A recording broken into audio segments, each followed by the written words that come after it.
Here's another jointing video.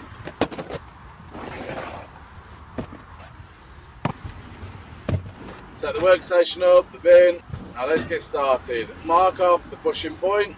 Then, as per manufacturer instructions, mark back to where you need to take the Earthscreen wires.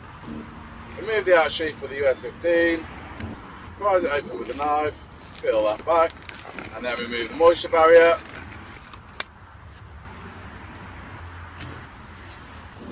Now you'll see, I'm going to pull the Earthscreen wires back, but not fully. You mark it against the bushing, then cut the cable down.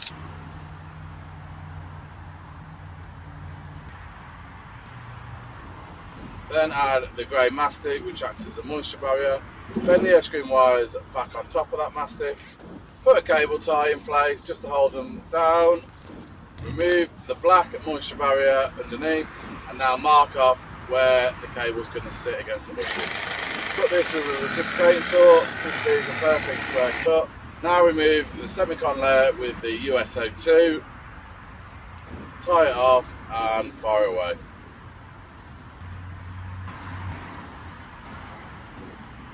Remove them strippings, remove the tool. Now remove the primary insulation, and here I'm using the Alrock. Remove this down to the depth of the lug. And then remove, and then chamfer the end of the insulation, and here I'm using the GBZ. And then with a knife, remove the thin insulation around the core.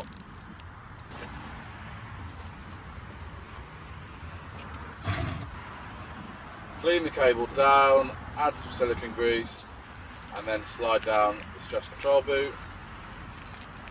You get a plastic bag in these Nexans kits, and that's just to prevent the stress control boot from touching the core.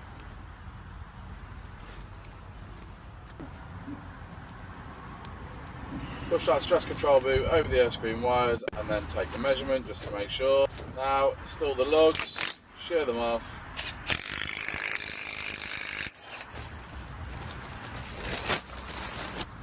Then some more silicone grease on the actual T-boot body, and then slide the boot down.